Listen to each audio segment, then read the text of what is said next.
Good afternoon, folks. Beautiful afternoon here in Central Ontario, Canada. If you look over my right shoulder, this may give you a bit of an indicator what's to come on today's video. That right there is a fairly large crate. It's disassembled. And so that means just in front of me, I've got that thing that came in that I'm going to show you today. What that thing is something I've never seen before, and I've certainly never operated before, but I've always wondered about them. That thing is this. This right here is the Baumalight, the TRL 620D. This is a 24.5 horsepower Kubota diesel powered, just under 3,000 pound mini skid steer. This thing has a lot of the attributes of a large skid steer, obviously in a smaller package. Up here at the front, we have our connection point for all of our attachments. I'm going to show you what I've got for that here in just a little bit. We also have some hydraulic ports for certain things I'll be using this for, as I said. Underneath here, you can see a fan. That is also the location of that Kubota diesel. If we make our way around the back, we've got the operator station. This is where you would stand, and these are the two joysticks which are going to control everything you need to do with this thing. So on the left, we've got the forward, reverse, side-to-side motion, and then on the right, here's our boom control. Now in just a minute, when we fire this thing up, you're going to notice that it is a digital display. We've got a bunch of different features built in here. Up front here, we've got some lights, our parking brake, and we've even got a spot here to plug in a 12-volt power device. This is super exciting for me because I've never operated one of these before, and the only tracked experience I have is with my old mini excavator over there. So this will be an exciting day for me, and let's just hope it goes well. Now let's just break it down a little bit further before we fire this thing up, just so you know what we're dealing with. On the left side here, we have our fuel tank, and you can see we have a sight glass down here. Up around the front, we have the same thing, so an upper and a lower sight glass. Here's where our diesel goes.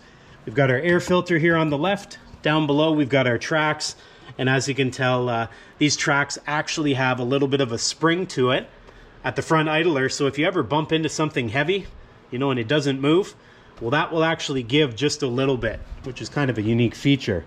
Underneath here, that's our diesel engine. And so we'll open this up and have a little look-see. So as you can see, there is an assist here, a lift assist. There's a little pin I'm gonna put in place. I'll have to set you down to do that. But if we look under there, we can get a good glimpse at the engine. So there's our 24.5 horsepower Kubota diesel. And back at the rear of the engine there, you can see our radiator, our cooler. There's our coolant up top, our muffler. Down below, you can see some filters. And although it may be kind of difficult to see here, you can imagine right where that fan is visible, that's our hydraulic oil cooler. Having it up front for some fresh air. Also, we've got our light up here, and they're operated up here on the dash. On this side, we've got a sight glass for our hydraulic fluid. And that hydraulic tank goes all the way down here. One thing I noted right off the start, just as I uncrated this is a neat cover here. Covers the hydraulic tank so that you don't inadvertently put diesel fuel where the hydraulic oil would go. I know it's labeled, but if you get in a hurry, you forget what you're doing, you can make silly mistakes. Some other things you'll note here, when that boom is up, we have a safety lock here, so this can go down into place so that if you need to work under there, it's not going to injure you. We also have a number of tie-down points I noted right off the start here.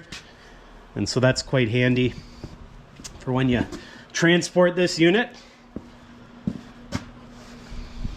Back here, this is also, notice how there's a switch. So I have a feeling, and I'll find out in a minute, I have a feeling you have to stand on there in order to operate this.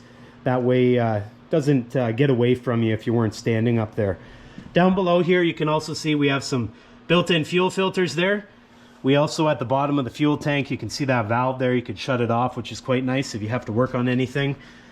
And inside here, we've got these removable pieces here. We can get in at the battery if we need to. Now, I'm not an expert on this yet. It's brand new to me, but it appears to me like we have, maybe that's a drive motor here on the left and the right. Now, I can also see a filter here. Now, overall, this thing has 3 hydraulic pumps. 2 pumps are going to be used for propulsion, forward, backwards, left, and right with the tracks. And then the 3rd hydraulic pump will be used for operating the boom and the auxiliary hydraulics for any attachments.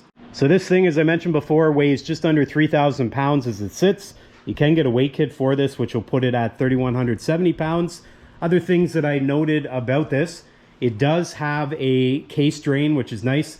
Takes off the hydraulic pressure. Also has a self-leveling feature for the loader, and I believe it has a float feature as well. Now this thing here has a 76-inch pin height. We're also talking about 4.5 kilometers an hour ground speed, and I think we're at about 4 pounds per square inch for the pressure on the ground, which will be really nice, especially on days like today. If you have a look out there, you see the mud in the front. Having tracks like this and that low ground pressure would be nice, not having it sink in. This thing has the 10.5 gallon per minute hydraulic flow to it. Overall dimensions, width, we're at 40 inches, length 70 inches, and as I said before, just under 3,000 pounds. We head up top here. Let's see what our controls are. So we have our key, we have on and off here, our digital display. There's a few buttons here that I'll talk about. The primary one we'll talk about is run and off. So that would be to start it, that would be to turn it off. Up here we have 2 lights. We also have our parking brake switch, our 12-volt plug. Down below we have our throttle. So we have throttle at low, throttle at high. And right down here between the joysticks, we have a 3-position handle. So the first one, number 1, neutral, and 2. Currently it's in the neutral position, but the 1 and the 2 corresponds to the auxiliary hydraulics. If we look at this little diagram, you'll see number 1, 2. All right, so when you're in 1 or 2, that will allow you to use that configuration for your hydraulics. Now back up top here, what I'm going to do to start this thing, I'm going to leave this in neutral. I'm going to put the throttle at about a low medium throttle, so somewhere in there. Up here I'm going to turn the switch to on, or the key rather. You'll see the digital display fire up. All right, just gives you a bit of information here. If you want to go through it, you're welcome to. And down here, all I need to do to start it is press run. Now that I press run, it's going to preheat as it needs, and when it's ready, it'll start. All right. Now I can look at my RPM, and I'll actually lower my RPM just a little bit here. So there's my current RPM, engine hours 1.8.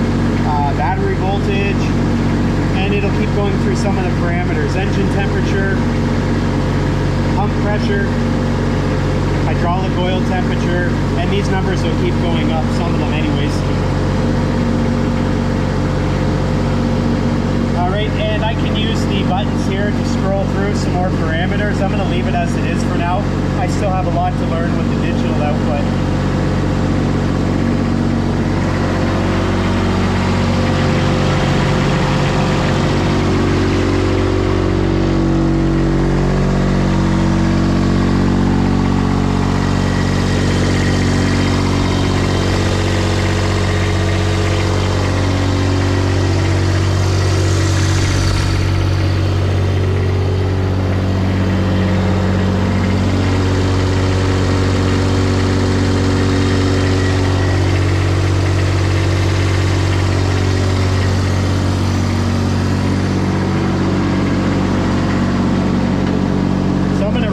Just a little bit more here.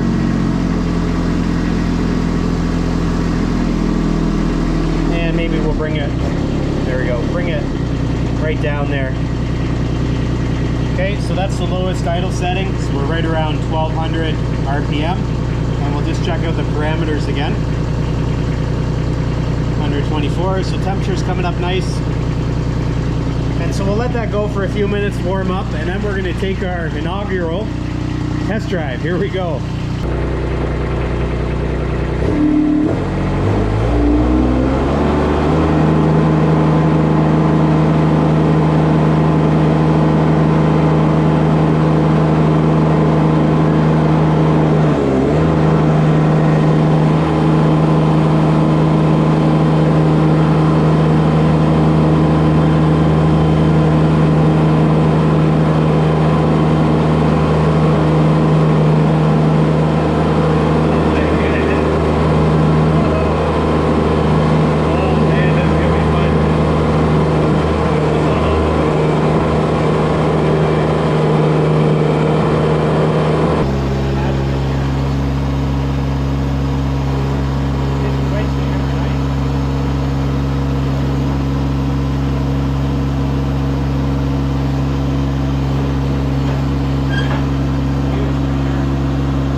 Well, what do you think of that? That right there is my very first experience with a skid steer, mini or not. And I got to tell you, it sort of changed the way I think about using loaders. Now, I've only ever used a tractor with a loader on it, and you've seen me do that many times. The tractor's great and all. It tends to have a pretty good lift capacity. But the difference here is the footprint. I am not traveling very far to move logs from one location to the other. And the other point is I'm not digging holes. Typically in the spring, I'd be out here with my tractor. I'd have it in four-wheel drive and I'd still be just digging holes down into the wet soil. So that was quite nice that way. I find that having the weight so low really makes a difference. I'm not used to that. The tractor has the weight up a fair bit. Even with filled rear tires and a 3-point hitch implement, it still has the weight feeling quite high. And so although a tractor's got tons of lift force, this thing does too, but I feel a little bit safer with this, to be honest with you. You may not be able to tell in this video here, but it actually slopes a little bit this way, and it actually slopes a little bit this way. So this is not flat ground here.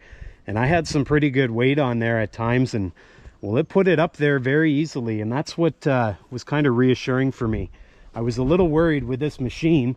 I was going to get into it and it was going to be a bit more than I could handle without lots of practice. But as you just saw, I had all of, I don't know, how long did it take me to drive out here? 10 minutes? That's how much practice I had before I started moving logs around. Now I'll probably play around moving these logs a little bit more just so I can make sure I put it exactly where I intend before I head over to my log deck.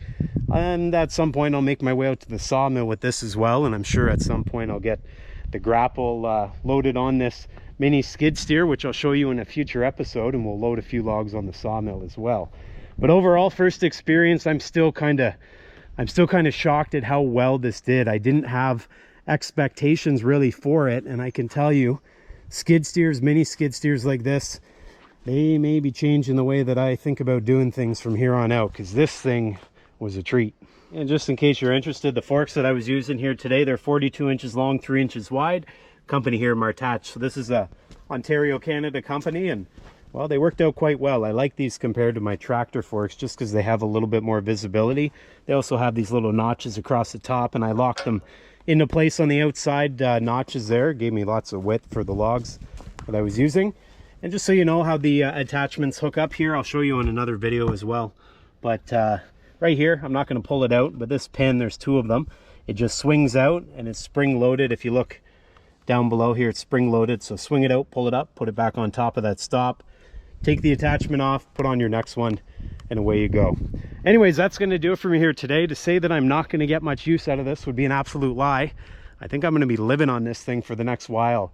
This has a ton of applications for me, whether I'm out there building trails, loading the sawmill, working on splitting wood. I'm certainly going to put them into action in all of those applications.